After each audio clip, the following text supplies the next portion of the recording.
Foreign contribution regulation act, और इसके कारण से फॉर एग्जाम्पल यहाँ से बहुत सारे लोगों को डिस्प्लेस किया जाता है। Nation before politics, national interest before personal interest, sovereignty before convenience. Because foreign investments can build an economy, but foreign influence can silently weaken the democracy.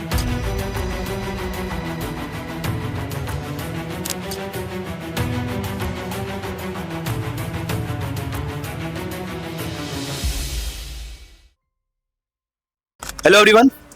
So today we are going to discuss about FCRA. Basically FCRA एक act है, foreign contribution regulation act, जो 1976 में शुरू हुआ।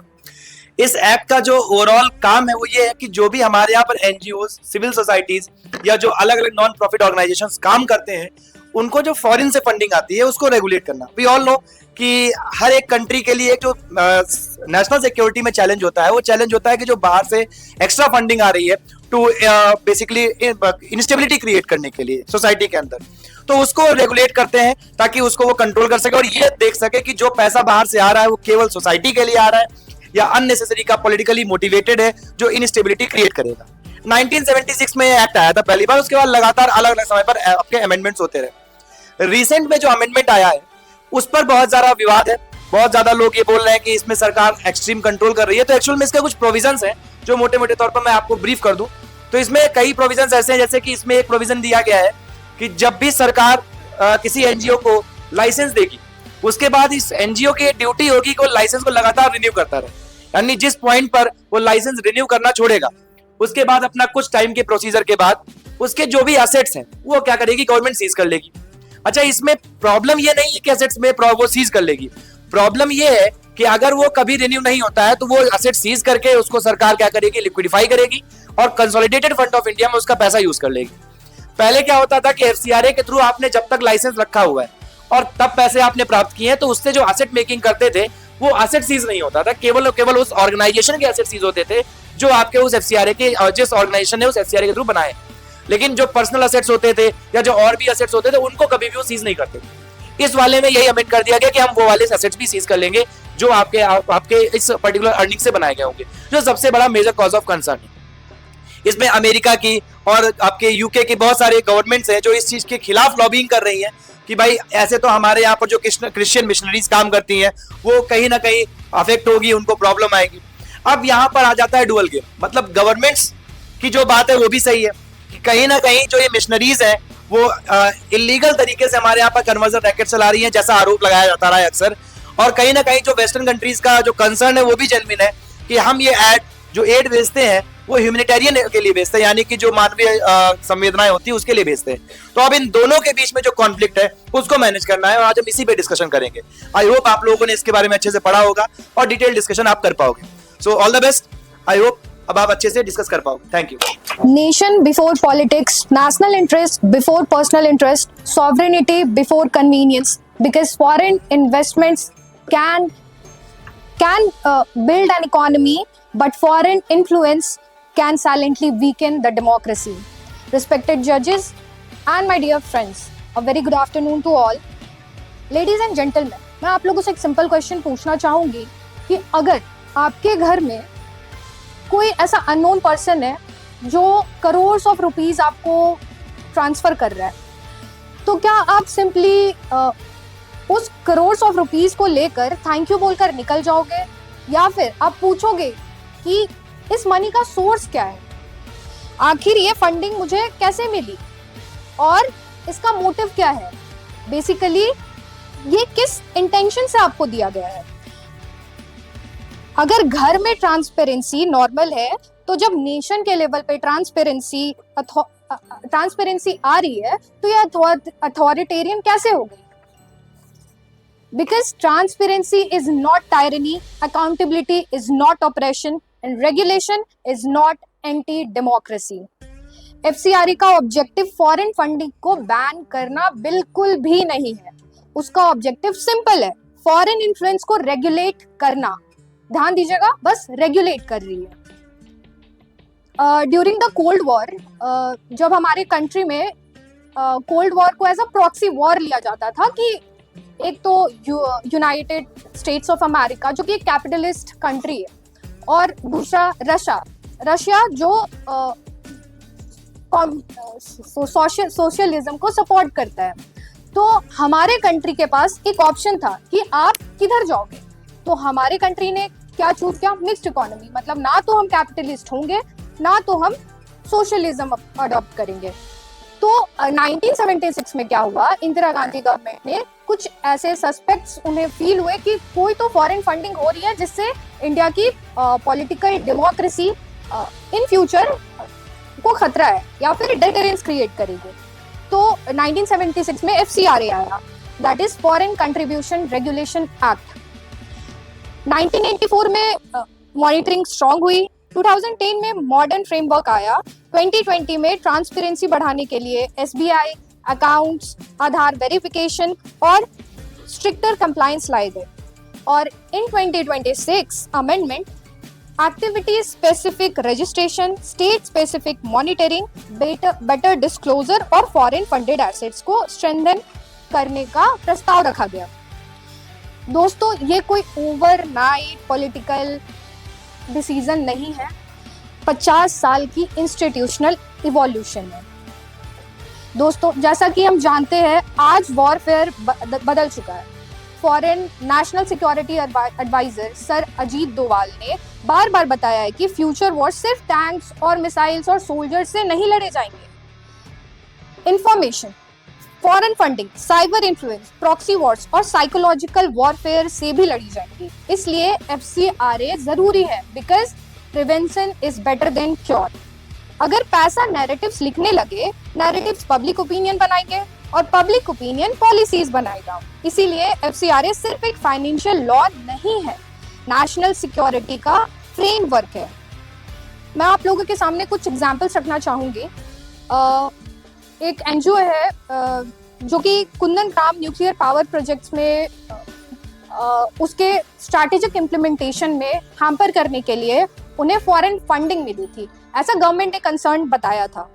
Green peas India और amnesty international भी FCRA के compliance का हिस्सा रहे। At the time of great Nicobar project और समुद्र मंथन के टाइम पे भी बहुत सो कॉल्ड एनवायरमेंटलिस्ट एक्टिव हो जाते हैं। हाँ, एनवायरमेंट जरूरी है बट डेवलपमेंट भी जरूरी है, क्योंकि विदाउट डेवलपमेंट GDP का growth literally near to impossible है। यहाँ मुद्दा किसी एक NGO का नहीं है, मुद्दा ये है कि फॉरेन मनी अगर नेशनल इंटरेस्ट को इन्फ्लुएंस करे तो ट्रांसपेरेंसी जरूरी है। ये बिल NGO के खिलाफ बिल्कुल भी नहीं है, ये ओपेक फंडिंग के खिलाफ है। इंडिया में जेन्युइन NGOs है, एजुकेशन जैसे कि उनका कंट्रीब्यूशन एजुकेशन के सेक्टर में हम देख सकते हैं, हेल्थ केयर के सेक्टर में या फिर डिजास्टर रिलीफ में भी बहुत बड़ा योगदान देते हैं। और सच तो ये है कि ट्रांसपेरेंसी उनकी अकाउंटेबिलिटी एंड ट्रस्ट को और क्रेडिबल बनाएगा। तो फिर डर किस बात की है? बहुत सारे हमारे नेबरिंग कंट्रीज और डेवलप्ड नेशंस जैसे कि USA, ऑस्ट्रेलिया, रशिया, UK ने भी बहुत सारे एक्ट्स और बहुत सारे रेगुलेशंस लाए हैं फॉरेन फंडिंग को रेगुलेट करने के लिए, ताकि नेपाल, बांग्लादेश जैसी सिचुएशंस उनको ना फेस करनी पड़े ड्यू टू फॉरेन फंडिंग। हाँ, जैसे कि आप लोगों ने बताया कि बहुत सारे चैलेंजेस हैं, मैं मानती हूँ, बट उन चैलेंजेस के अकॉर्डिंग उसके बेसिस पे FCRA बिल को कंप्लीटली रिजेक्ट कर देना इट्स नॉट वैलिड और इट्स नॉट गुड। आप सॉल्यूशंस दो, जैसे कि मेरे पास भी कुछ सॉल्यूशंस हैं, जैसे कि स्मॉल NGOs के लिए कंप्लायंस इजी होना चाहिए, गवर्नमेंट को single window digital portal, simplified procedures और लीगल असिस्टेंस देनी चाहिए। और सबसे बड़ा मुद्दा जो है कि फॉरेन एसेट्स गवर्नमेंट सीज कर लेगी, गवर्नमेंट कंसोलिडेटेड फंड में भेज देगी। तो अगर इतना ही डर है, मतलब अगर आप लोगों को इतना ही प्रॉब्लम है, तो जुडिशरी किस लिए? चेक एंड बैलेंस के लिए ना, और जुडिशियल रिव्यू जैसे सिस्टम, और अगर पब्लिक और एनुअल ऑडिट करवा सकते हैं, पब्लिक रिपोर्टिंग भी होनी चाहिए, स्ट्रॉन्ग लॉ के साथ स्ट्रॉन्ग अकाउंटेबिलिटी भी जरूरी है। मैं अपनी बातों को कुछ पंक्तियों के साथ समाप्त करना चाहूंगी। ना सिर्फ जमीन की हिफाजत जरूरी है, ना सिर्फ जमीन की हिफाजत जरूरी है बल्कि देश के फैसलों की आजादी भी। जब बाहरी पैसा राष्ट्र की दिशा तय करने लगे जब बाहरी पैसा राष्ट्र की दिशा तय करने लगे तब कानून बनाना मजबूरी नहीं, राष्ट्र धर्म बन जाता है। राष्ट्र हित से बड़ा कोई हित नहीं, संविधान से बड़ा कोई नियम नहीं और संप्रभुता से बड़ा कोई समझौता नहीं। Transparency is not the enemy of democracy but the hidden funding is. That's all. Thank you. जय हिंद, जय भारत। ये एनजीओ यहाँ पे बहुत ही बड़ा इंपॉर्टेंट रोल प्ले करता है, जैसे कि मजदूर किसान शक्ति संगठन, इसने पीआईएल दर्ज किया सुप्रीम कोर्ट में, जिसके कारण हम लोग के पास राइट टू इंफॉर्मेशन आया। पीओसीएल जो आपके पास इलेक्शन में नोटा जैसे प्रोविजन है, ये एनजीओ के कारण ही आया है। तो अब आप सोचो कि अगर एनजीओ को रेगुलेट इतना ज्यादा किया जा रहा है, उन पे डर बनाया जा रहा है, तो क्या आपको नहीं लगता कि ये सब जो हम लोग को रिफॉर्म्स देखने को मिल रहे हैं, ये थोड़े देखने कम मिल जाएंगे? इसके अलावा बात करते हैं कि मैम ने फिर से कहा कि जो जुडिशियरी है उसके लिए, हमारे लिए, तो ऑलरेडी यहाँ पे लिखा हुआ था कि डिस्ट्रिक्ट, मान लो सोचो कोई एनजीओ है, मेरा ही एनजीओ है और हॉस्पिटल चलाता है। Now coming to the point, मेरा लाइसेंस कैंसिल कर दिया गया है और मेरे पास right to seek for revision है कि मैं 90 डेज का रिवीजन जाके 90 डेज में डिस्ट्रिक्ट जज के पास कंप्लेंट करूँ। डिस्ट्रिक्ट जज ऑलरेडी परेशान है, हजारों करोड़ों आपके केसेस थे, वो मेरा केस कब तक सुनेगा मेरे को भी नहीं पता है। जब तक वो मेरा केस सुनेगा तब तक मेरा किसके कंट्रोल में है? गवर्नमेंट की किसी अथॉरिटी की। मेरा प्रोजेक्ट तो हैम्पर हो गया, साथ ही साथ मेरा हॉस्पिटल जिस एरिया में जिस लोगों को प्रोवाइड कर रहा था, सर्विसेज प्रोवाइड कर रहा था, वो लोगों को भी दिक्कत हो रहा है। तो justice delays is justice deny, ये वाला प्रोविजन जो आपका प्रिंसिपल ऑफ नेचुरल जस्टिस है, यहाँ पे तो साफ साफ आपका वॉयलेट हो रहा है। बात करते हैं government. Now coming to the point, democracy. Government क्या कर रही है? लाइसेंस कैंसिल गवर्नमेंट करेगी, इन्वेस्टिगेशन गवर्नमेंट करेगी, एसेट कंट्रोल गवर्नमेंट करेगी। तो मतलब कहीं ना कहीं हमें पावर ऑफ कंसंट्रेशन देखने को मिल रहा है, जिसका मिसयूज इजीली गवर्नमेंट कर सकती है। और जो कि आर्टिकल 21 साफ साफ कहता है कि आप खुद के केस के खुद जज नहीं हो सकते। तो यहाँ पे तो फिर से आपका principle of natural justice violate हो रहा है। अगेन दूसरा पॉइंट बोलते हैं सरेंडर। यहाँ पे लिखा हुआ है कि आप वॉलंटरी जब सरेंडर कर रहे हो तो फिर भी आपका लाइसेंस कैंसिल किया जाएगा और आपका एसेट्स गवर्नमेंट के कंट्रोल में जा रहा है। अब सपोज करो कि मेरा कोई एनजीओ है, पहले मैंने फॉरेन फंडिंग ली और एनजीओ से स्कूल हॉस्पिटल्स बनाए। नाउ आई थिंक कि मेरी बिल्डिंग अच्छी खासी कंप्लीट हो गई, मेरे को बस एडमिनिस्ट्रेटिव खर्चा चाहिए, जिसका पूर्ति मैं मेरा इंडिया के फंडिंग से और खासकर अभी जो सीएसआर इंप्लीमेंट हुआ है 2% वाला, उससे हो पा रहा है। तो मेरा तो उससे खर्चा, तो अब मेरे को एफसीआरए लाइसेंस नहीं चाह रहा है और चाहिए, और अब हम जाके वॉलंटरी उस चीज को डिनाई कर रहे हैं कि अब मेरे को नहीं चाहिए, हम वो वॉलंटरी डिनाई करे, वॉलंटरी सस्पेंशन करे उस लाइसेंस से। बट अब गवर्नमेंट क्या कह रही है? नहीं, आपको तो लेना पड़ेगा। लेकिन आर्टिकल 19 क्लॉज 1 क्लॉज बी कहता है राइट टू फॉर्म एसोसिएशन में कि आपका एसोसिएशन फॉर्म करने का और उसको हटाने का दोनों का राइट है। तो यहाँ पे तो उस राइट का भी आप वॉयलेशन कर रहे हो कि मेरे को मेरी मर्जी से मेरे को लाइसेंस जो सस्पेंड करने वाला प्रोविजन है उससे आप छुटकारा भी नहीं दे पा रहे हो।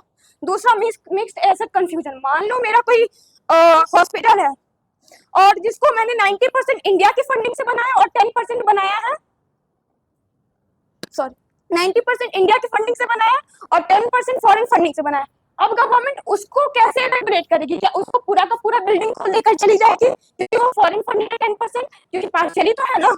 इसके अलावा बात करते हैं फेवरेटिज्म। लास्ट में मैंने एक लाइन बोला था इस अमेंडमेंट का कि स्टेट जो है अगर उसको कोई भी एफसीआरए इन्वेस्टिगेशन करना होगा तो उसको प्रायर गवर्नमेंट जो सेंट्रल गवर्नमेंट है उससे उसको परमिशन चाहिए। अब आप सोचो फेवरेटिज्म यहाँ नहीं हो सकता क्या? सपोज करो जो सेंट्रल गवर्नमेंट है और जो स्टेट गवर्नमेंट है वो ऑपोजिशन पार्टी वाले हुए तो, और यहाँ से ये स्टार्ट करना चाहती है बट इसको अलाउंस ही नहीं मिल रहा है। तो यहाँ पे एक ये भी हम लोग को डिनाइबिलिटी देखने को मिलती है। कई क्रिटिक्स का मानना है, ऐसा मेरा मानना नहीं है, डिस्क्लेमर मेरा मत ऐड कर देना। क्रिटिक्स कहते हैं कि वक्फ अमेंडमेंट एक्ट जो आया था उससे कहीं ना कहीं गवर्नमेंट मुस्लिम की प्रॉपर्टी को कंट्रोल करना चाहती है, और ये नया वाला जो आया है इससे कहीं ना कहीं वो क्रिश्चियंस की प्रॉपर्टी को कंट्रोल करना चाहती है। ये सब इसके चैलेंजेस है। चैलेंजेस बेसिकली लूप होल्स की बात कर रहे हैं। अब थोड़ा गवर्नमेंट की बात कर लेते हैं। गवर्नमेंट 2014 में वेदांता एक कंपनी है जो कि यूके में है और उसका सब्सिडियरी इंडिया में था, उससे फॉरेन फंडिंग लेती है। सुप्रीम कोर्ट के पास केस गया कि कैसे कर सकती है बीजेपी और कांग्रेस की, बेसिकली पॉलिटिकल पार्टीज को तो फंडिंग अलाउ ही नहीं है ना। उनका क्या रिस्पॉन्स था कि उन्होंने बोला उनके पास हाईकोर्ट का भी ऑर्डर गया। तो अब 2016 में हमारी दोनों पार्टीज मिलकर मास्टर स्ट्रोक प्लानिंग करती है और मास्टर स्ट्रोक गेम खेलती है कि दोनों ने एक अमेंडमेंट बिल पास किया जिसके हिसाब से इंडियन सब्सिडीज अगर एफडीआई लिमिट से अंदर है तो वो फॉरेन फंडिंग कहलाएगी ही नहीं। तो यहाँ पे उनकी फॉरेन फंडिंग को रेगुलेट कौन करेगा? Now coming to the democracy वाला पार्ट, जहां हम ये कह रहे हैं again PM care funds, I am talking about PM care funds, जहाँ पे एक ऐसा चैरिटेबल ट्रस्ट है जहाँ पे गवर्नमेंट, जहाँ पे फॉरेन फंडिंग होती है, लेकिन अगेन हमारी गवर्नमेंट मिसयूज करने में तो ऑलरेडी आगे है। उन्होंने सेक्शन 50 ऑफ एफसीआरए एक्ट का कैसे मिसयूज किया? उसमें लिखा हुआ है कि आप चाहें तो किसी भी इंस्टीट्यूशन और ऑर्गेनाइजेशन को जो फॉरेन फंडिंग मिलती है जिसे, उसको एफसीआरए से एग्जम्प्ट कर सकते हो पब्लिक इंटरेस्ट के नाम पे। और गवर्नमेंट ने वही किया, पीएम केयर फंड को पब्लिक इंटरेस्ट के नाम पे एफसीआरए से बाहर रख दिया। फिर यहाँ पे हमारी सिटीजन्स पहुंची, ऑफ कोर्स हम लोग भी कम थोड़ी हैं, हमारी एनजीओ वो पहुंची पीआईएल लेके कि राइट टू इंफॉर्मेशन के तहत हमें जानकारी दी जाए कि पीएम केयर फंड में पैसा आ कहां से रहा है। फिर हमारी गवर्नमेंट मास्टर स्ट्रोक प्लान, उन्होंने क्या बोला कि जो पीएम केयर फंड है वो आपका गवर्नमेंट ऑर्गेनाइजेशन है ही नहीं, वो स्टेट का ऑर्गेनाइजेशन है ही नहीं, वो प्राइवेट ऑर्गेनाइजेशन है, इसलिए वो आगे के अंदर फाइल हो ही नहीं सकता। यानी पीएम केयर फंड में पैसा कहां से आ रहा है किसी को नहीं पता है। तो अब मेरा सिंपल सा क्वेश्चन है, अगर जंतर मंतर पे कोई भी प्रोटेस्ट हो रहा है तो गवर्नमेंट या जंतर मंतर किसी भी प्रोटेस्ट की बात कर ले, अभी चीता आंदोलन हो रहा है मध्य प्रदेश में, तो गवर्नमेंट बहुत इजीली कह देती है कि फॉरेन फंडेड प्रोटेस्ट है। तो मेरा क्वेश्चन ये है कि जब पीएम केयर फंड का पूरा ब्यौरा हम लोग को नहीं मिल रहा है, तो मैं ये भी तो कह सकती हूँ कि गवर्नमेंट में जो इंसान बैठा है वो भी सीआईए का एजेंट है। ऐसा कहना मेरे को भी तो अकाउंटेबिलिटी चाहिए, तो वो अकाउंटेबिलिटी कहीं ना कहीं गवर्नमेंट मेंटेन नहीं कर पा रही है। सो एट द एंड अगर मैं कंक्लूड करना चाहूँ तो एफसीआरए नो डाउट बहुत ज्यादा जरूरी है, क्योंकि फॉरेन फंडिंग होती है through for anti terrorism, for terrorism को वो करने के लिए, हवाला के लिए बहुत सारे मिसयूज किए जाते हैं। बट अगेन ऐसे लॉज मत बनाइए कि उसका मिसयूज करने का डर। मैं अश्मित जायसवाल, आज हम सब एफसीआरए की ग्रुप डिस्कशन में हैं। और एफसीआरए क्या है पहले तो ये जानना पड़ेगा।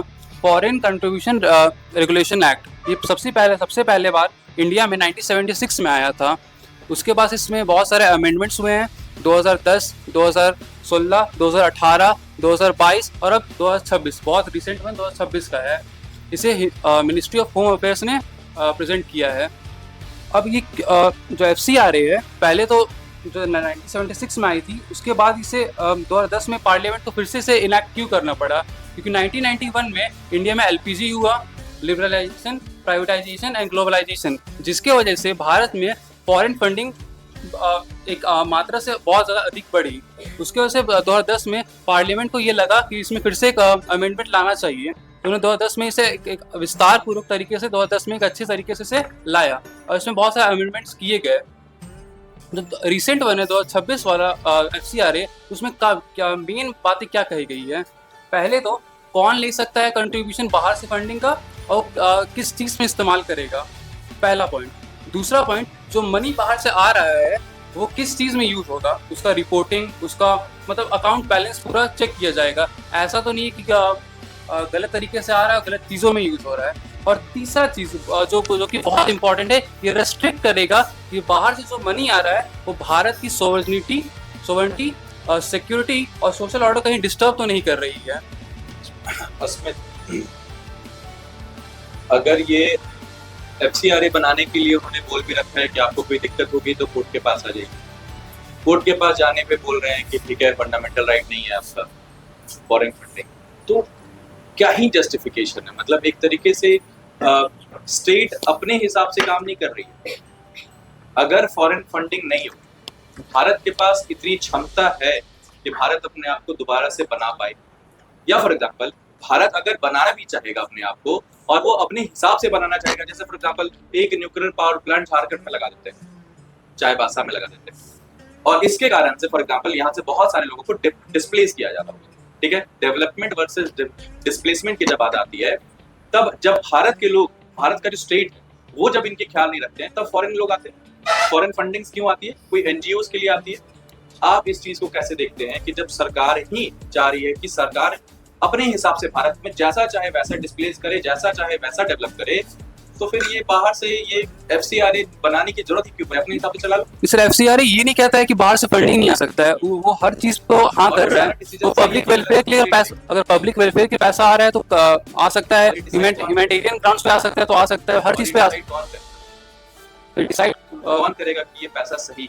सर वो अकाउंटेबिलिटी आपका शो करना पड़ेगा कि आपका जो पैसा आ रहा है वो पब्लिक वेलफेयर में लग रहा है कि नहीं लग रहा है। अगर वो एग्जांपल अभी जो मैंने एग्जांपल दिया, ट्राइबल्स को डिस्प्लेस कर दिया गया और इनके हित के लिए कोई फॉरेन फंडिंग आती है और इनको वापस से रिहैबिलिटेट किया जाता है, कौन बताएगा कि फॉर एग्जांपल ये जो तरीके, अब जैसे फॉर एग्जांपल कि अगर यहाँ पर फॉरेन फंडिंग आई और सबको अलग से घर बना के दिया जा रहा है, सरकार तो बोलेगी कि ये फॉरेन वाले आके चढ़ा रहे हैं, हमें डेवलप करने नहीं दे रहे हैं, ये बाहर से ये जितने ग्रीन पीस वाले हैं, NGO वाले, ये आकर यहाँ पर हमारे डेवलपमेंट चाहते हैं कि भारत गरीब रह जाए, ये भी तो बोल सकती है। डिसाइड करने वाले ही सरकार है। एक अथॉरिटी बनाई जा रही है जिसमें कहा गया है कि उसमें पीपल्स रहेंगे और देखेंगे कि बाहर जो फंडिंग आ रही है किस चीज के लिए यूज की जा रही है। और एक उसमें सिर्फ एक एक्सेप्शन है बाहर से फंडिंग पे, जो 2026 की जो FCRA आया है उसमें सिर्फ एक ही एक्सक्लूजन किया गया है, बाकी हर तरीके की फंडिंग को हाँ किया गया है। वो है प्रोसेलिटाइजेशन, जो कि कन्वर्जन ऑफ रिलीजन है।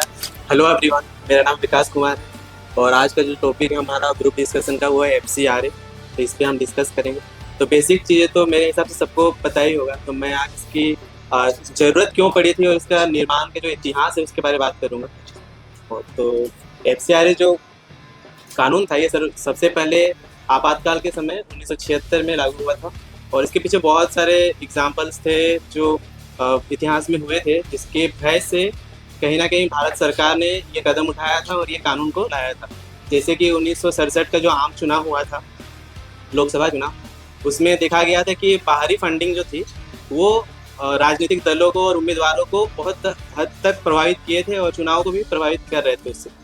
और दूसरा कारण था 1970 के दशक में देखा गया था कि KGB, जो कि सोवियत संघ की खुफिया जासूस संस्था थी, वो भारत के राजनीतिक दलों को और उम्मीदवारों को फंडिंग करती थी ताकि सोवियत संघ की तरफ उनका झुकाव रहे।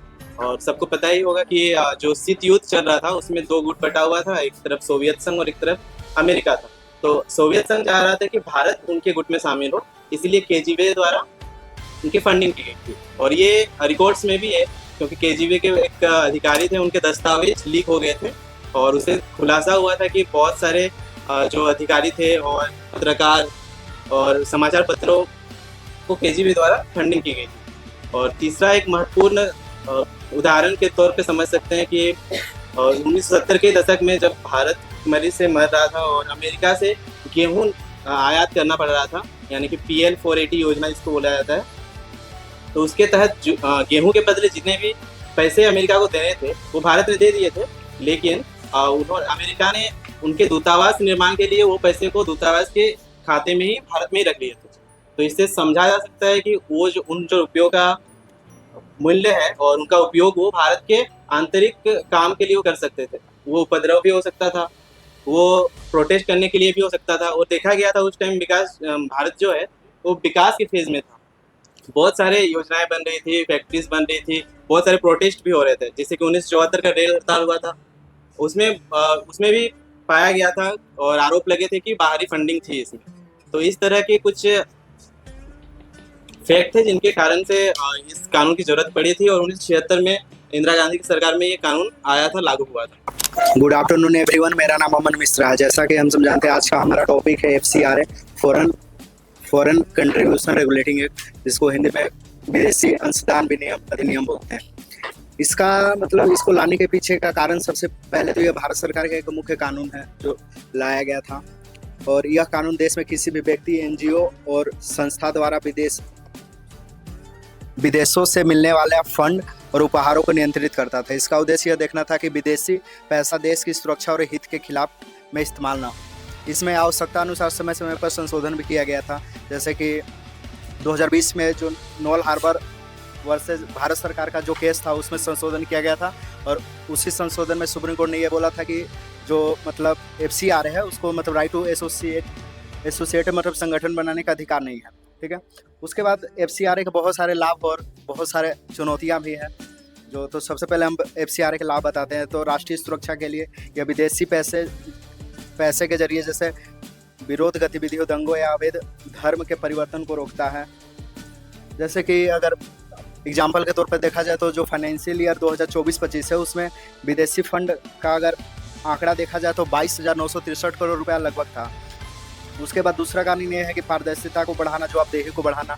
तो वैसे तो अगर जितना भी आ रहा है तो अगर जनता को कुछ इसके बारे में जानना है तो RTI फाइल करके भी जान सकता है।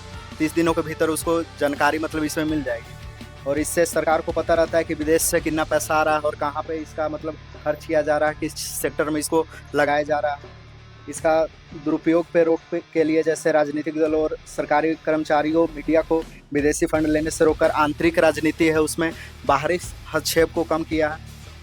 और जैसे देखा जाए तो इसमें मतलब बहुत सारे, अगर एग्जाम्पल के तौर पर हालिया में देखा जाए तो जो कुडमकुलम का ये जो पावर प्लांट था उसमें बहुत सारा प्रोटेस्ट चल रहा था। तो प्रोटेस्ट के बाद जब वहाँ पे जांच समिति बैठाई गई और जांच किया गया तो पता चला कि इसका जितना भी फंडिंग हो रहा था सब यूएसए से हो रहा था। तो उसी तरीक़ा से इसका एग्जैक्ट एक इस्कॉन नाम के अभी जो संस्था चल रहा है श्री कृष्ण के नाम पे, तो उसका तो एग्जैक्ट मतलब कुछ नहीं कहा जा सकता है, लेकिन एक कहा जा सकता है कि इसके नाम में ही इंटरनेशनल से शुरू होता है, तो ये एक विदेशी फंडिंग के तौर पे है। उसके बाद भारत सरकार भी इस पे समय समय पर जैसे बहुत सारे NGO हैं जो मतलब नियमों का उल्लंघन कर रहे हैं, ठीक से कार्य नहीं करने पा रहे हैं, तो उसमें 22,498 NGOs को रद्द किया। और उसके बाद विकास में मदद भी कर रहे हैं, जैसे सही गैर सरकारी संगठन को फंड मिलने से शिक्षा, स्वास्थ्य और समाज कल्याण के कार्यों में तेजी हुई है। अगर इसको रियल लाइफ एग्जाम्पल में देखा जाए तो अगर किसी व्यक्ति को मतलब एक समय पे उसको मतलब रक्त की आवश्यकता होती है तो बहुत सारे NGO ऐसे हैं जो आसपास रहते हैं और रक्त की पूर्ति करते हैं, या बहुत सारे फंडिंग मतलब उसको पैसा के भी, जैसे किसी व्यक्ति को बीमारी हो जाता है, कैंसर जैसा कोई इलाज बीमारी मतलब हो जाता है, तो बहुत सारे NGO मतलब उसको सहायता करने का काम करते हैं। इसमें चुनौती भी है, जैसे जो छोटे NGO को नुकसान होता है, ये कागजी कार्रवाई और सख्त नियमों के कारण छोटे और ग्रामीण स्तर के NGO विदेशी मदद से वंचित रह जाते हैं। उसके बाद जो फंडिंग में कमी है, क्योंकि हाल के वर्षों में नियमों के कड़े होने के कारण जो अभी 2026 में भी मतलब इसमें जो बताया गया है कि जो ये जैसे कि सर ने बताया था कि रिन्यू करवाना पड़ेगा मतलब समय समय पर, तो उसके नियम कड़े होने के कारण लाइसेंस को रद्द कर दिया जाता है, जैसे कि 22,498 NGO को रद्द किया गया था, वो बताएं। फिर प्रशासनिक खर्च पर सीमा, सरकार ने विदेशी फंड से होने वाले प्रशासनिक खर्च जैसा स्टाफ की सैलरी, ऑफिस का किराया जैसे सीमा को 50% से बढ़ाकर 20% पर कर दिया था। और बैंक खातों के अनिवार्यता, जैसे कि सभी संगठन जितने भी मतलब गैर सरकारी संगठन है उनको दिल्ली में जो स्टेट बैंक ऑफ इंडिया है वहाँ पे अपना मतलब कि जो रजिस्ट्रेशन होता है वो कंपलसरी अब कर दिया गया है, जिससे कि बहुत सारे जो मतलब दूर दराज के जो NGO है वहाँ तक मतलब उनको पहुँच सुनिश्चित नहीं हो पाता है, मतलब पहुँच नहीं पाते हैं दूर दराज के मतलब जो NGO हैं। और निष्कर्ष स्वरूप यही कहा जा सकता है कि विदेशी फंडिंग पर सख्त निगरानी समय की मांग है, लेकिन इसके साथ ही एक ऐसी सरल और पारदर्शी व्यवस्था होनी चाहिए जिससे ईमानदारी से देश की सेवा करने वाले संगठनों को बिना रुकावट के मदद मिलती रहे। और जो भ्रष्टाचार, इसी में एक है भ्रष्टाचार निषेध अधिनियम, उसमें जो बताया गया है कि अगर कोई NGO उसमें संलिप्त मिलते हैं तो जो काला धन है उसको तो जब्त किया जाएगा, लेकिन जो ईमानदारी से कमाया हुआ धन है उसको भी मतलब साथ ही साथ जब्त कर लिया जाएगा। और ये पहले बताए थे कि जो मतलब SDG 1-2 जो भुखमरी और गरीबी है उसको भी मतलब ठीक से रेगुलेट करने का काम करते हैं। धन्यवाद।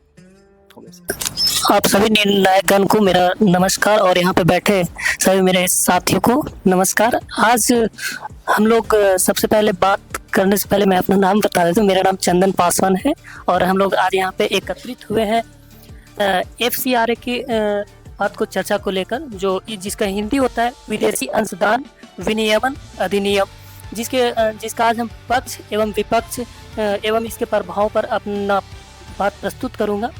अपनी बातों को प्रस्तुत करने से पहले दो सवाल हैं कि क्या राष्ट्रीय सुरक्षा और नागरिक समाज की स्वतंत्रता एक साथ चल सकते हैं या किसी एक को चुनना ही पड़ेगा।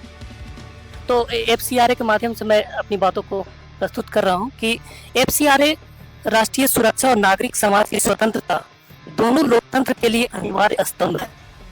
इसका उद्देश्य इसके बीच संतुलन करना है। और FCRA की प्रधानमंत्री जो इमरजेंसी के समय में FCRA लाया गया था, इसके पीछे कारण था विदेशी फंडिंग। 1976 में इसको पहली बार करने पर चर्चा किया गया, जिसका उद्देश्य था विदेशी धन का दुरुपयोग न हो और राष्ट्रीय सुरक्षा बनी रहे। बाद में इसे आगे चलकर 2010 में नया कानून इसमें लेकर आया गया, पारदर्शिता और जवाबदेही पर जोर दिया गया, और बाद में इसे 2020 में कुछ संशोधन किया गया और जिसमें एक सख्त नियम बनाए गए, जिसमें प्रशासनिक खर्च सीमा 50% से घटाकर 20% कर दिया गया, और SBI नई दिल्ली में इसे FCRA खाता जो खुलवाता है उसे अनिवार्य कर दिया गया तथा इसका जो सब ग्रांटिंग है इस पे रोक लगा दिया गया। और इसमें एक प्रावधान ये भी जोड़ा गया कि हर ईयर लोगों को इसको सूचना देनी होगी और रजिस्ट्रेशन करवाना अनिवार्य है। और इसमें मुख्य बात ये है कि जितने भी यहाँ भारत में सरकारी जो ऑफिसर है इसका लाभ नहीं उठा सकते हैं। बात करें अगर इसका FCRA आवश्यक क्यों पड़ा, तो मैं इसे पक्ष एवं विपक्ष दोनों पक्षों से मैं अपनी बातों को रखूंगा। तो पक्ष से बात करते हैं कि राष्ट्रीय सुरक्षा में सबसे बड़ी बात यह है कि विदेशी धन के माध्यम से देश विरोधी गतिविधियों पर इससे रोक लगेगा और संप्रभुता की रक्षा भी होगी, जिसमें विदेशी प्रभाव से नीति निर्माण में इसे बचाएगा। और दूसरी बात यह है कि पारदर्शिता जो है वो NGOs की जो फंडिंग और खर्च हो रही है इसमें निगरानी रखी जाएगी, जिससे पारदर्शिता बढ़ेगी। और सबसे बड़ी बात यह है कि आतंकवाद और मनी लॉन्ड्रिंग पर इससे नियंत्रण पाया जाएगा और लोकतांत्रिक संस्थाओं की सुरक्षा में जैसे चुनाव एवं राजनीति में विदेशी हस्तक्षेप कम होगा। अब मैं बात करूंगा इस विपक्ष की बात। तो इसमें सबसे बड़ी बात यह है कि जो NGOs हैं भारत में वो इसकी स्वतंत्रता से प्रभावित हो जाएंगे। जैसे इस पर कई सख्त कार्रवाई किए गए कानून मतलब कि प्रावधान किए गए, जिससे इन्हें बहुत दिक्कत पड़ी है। और दूसरी बात यह है कि व्यक्तिगत जो मानवाधिकार है एवं सामाजिक कार्य करने वाले संगठनों पर इसे बहुत कठिनाइयाँ झेलनी पड़ रही है। छोटे NGOs पर इसका अनुपालन अधिक हो गया है और प्रशासनिक खर्च जो सीमा है वो 50% से जो 20% कर दी गई थी, जिससे कई परियोजनाएं प्रभावित हुई हैं। और इसमें जो सब ग्रांटिंग थी उसमें उसके रोक से कई स्थानीय संगठन हैं जिसमें वहाँ पे उसकी सहायता नहीं पहुँच पा रही है। दैट्स वाई लोग इसे आलोचनात्मक तथ्यों से देख रहे हैं।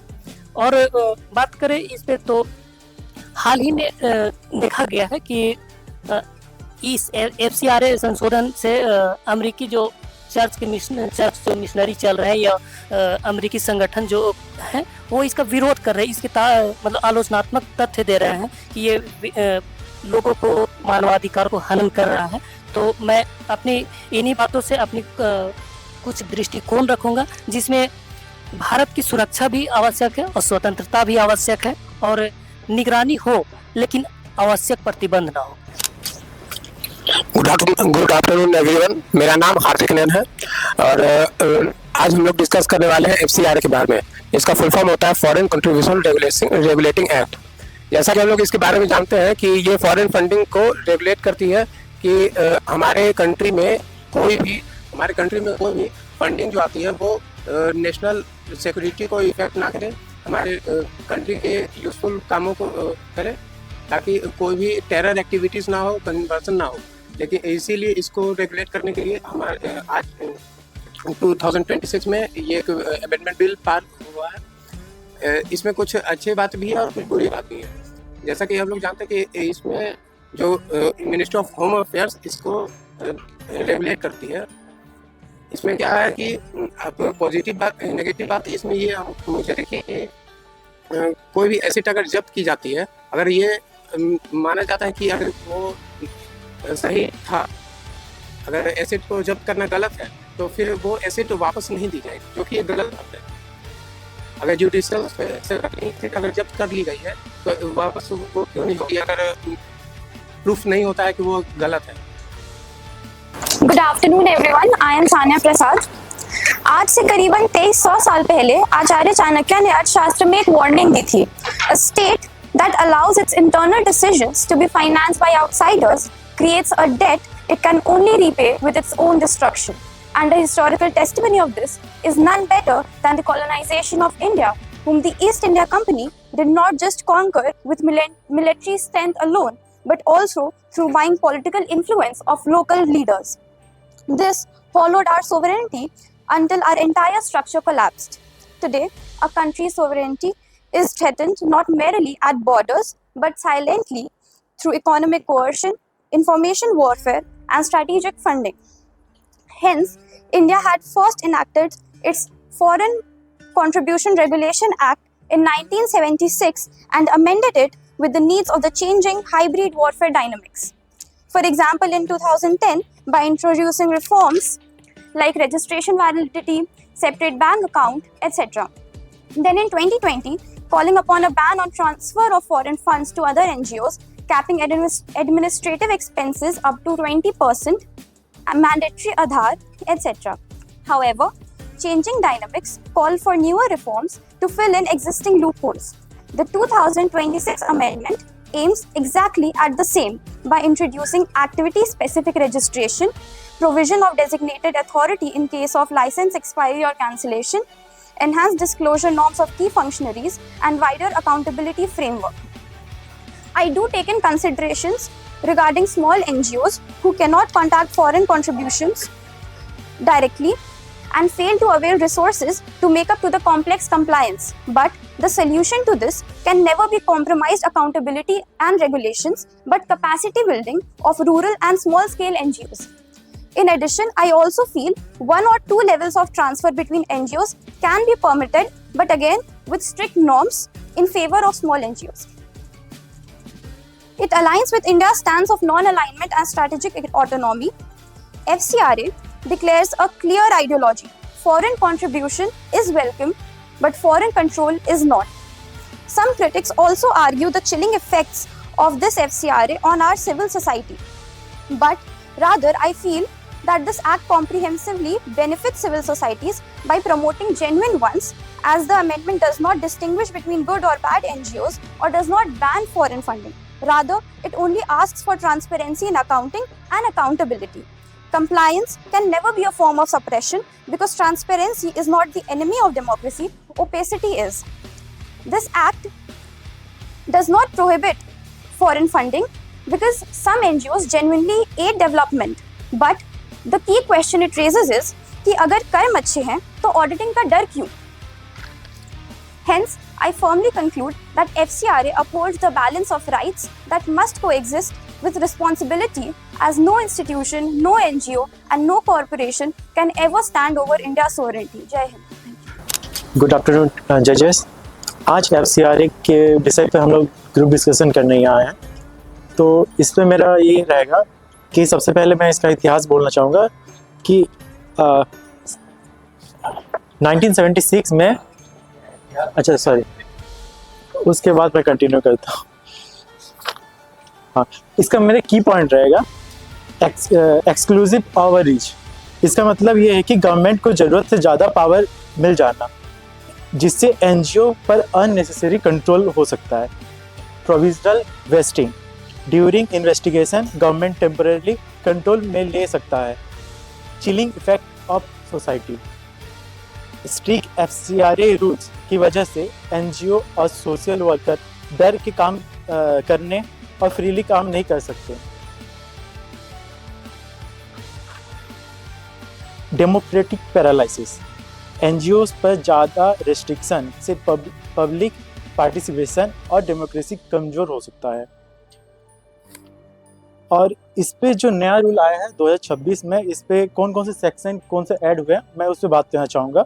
न्यू सेक्शन 14B इस पे ऐड हुआ है, registration cancel if renewal delay, चाहे ये गवर्नमेंट की गलती भी क्यों ना हो। पहले इसमें था कि रजिस्ट्रेशन कैंसिल तभी होगा जब वो एनजीओ कुछ गलती करता हो, कुछ रूल को तोड़ता हो। हाँ, अब रिन्यूअल पे अगर डिले होता है तो उस पे उसके बाद मैं बता रहा हूँ सर, और भी है न्यू सेक्शन, और एक सेक्शन है new section 16A chapter 3A, no court order needed. अगर कोई भी अथॉरिटी अगर एसेट सीज करता है तो बिना किसी कोर्ट ऑर्डर के वो उसका जितना भी संपत्ति है वो जब्त कर सकता है, फिर बाद में इसे कोर्ट के पास जा सकता है। Permanent vesting risk, if NGO can not restore registration the cease become permanent.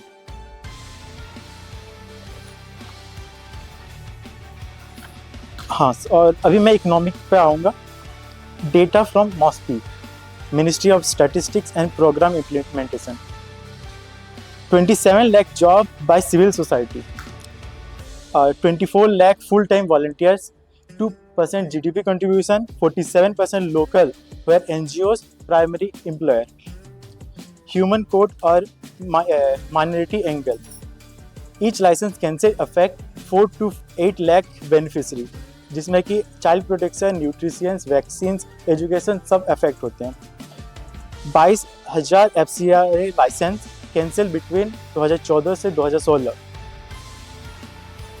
और minority runs convent schools, missions hospitals, और केरला में कई सारे ऐसे ऑर्फेन्स स्कूल चलते हैं।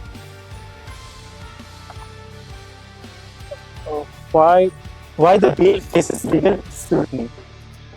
आर्टिकल 14 राइट टू इक्वलिटी जो कि वायलेशन करता है। Article 19 clause 1 clause C freedom to from association. Article 25 and 26 freedom of religion. Article 29 30 minority rights. Article 300A right to property. इसका कंक्लूजन में एक फिलोसोफर है टेकोवेली, उनका मैं कोट कहना चाहूँगा। A vibrant civil society is life blood of democracy. इसका मतलब भी समझा देना चाहूँगा। जब लोग सिर्फ वोट ही नहीं देते बल्कि NGOs, social group, youth club और कम्युनिटी ऑर्गेनाइजेशन के थ्रू भी सोसाइटी के लिए काम करते हैं, तब डेमोक्रेसी मजबूत बनती है। Thank you sir. Good afternoon, everyone. जैसे कि आप सब, we have already discussed the basics of the FCRA. Okay, what I would like to bring focus on is the finance bill in 2016, the amendment which was not actually an amendment, but the government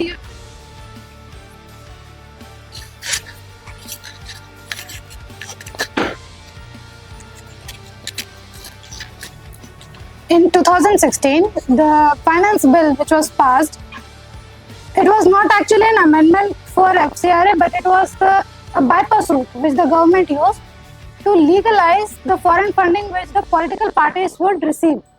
It actually mentioned that the foreign companies whose subsidiaries are in India, where more than 50% of shares are Indian, then the political parties can receive funding from them. This is what the critics argued at that time, but it was somehow passed because it was not actually a proper amendment. It passed through a bypass route through finance bill. What is currently happening in 2026 is the same thing, not properly same, but the thing is, if the renewal, there is a 5-year tenure of the license. If it does not get renewed on time, or if there is a prosecution or conviction or a case filed against an NGO, the government can cancel its registration, and its registration can be cancelled, and it cannot receive foreign funding anymore. The point is, the assets which were belonging to the NGO after its registration got cancelled, those assets will be captured by the government and it can resell it. This is what the argument currently is happening.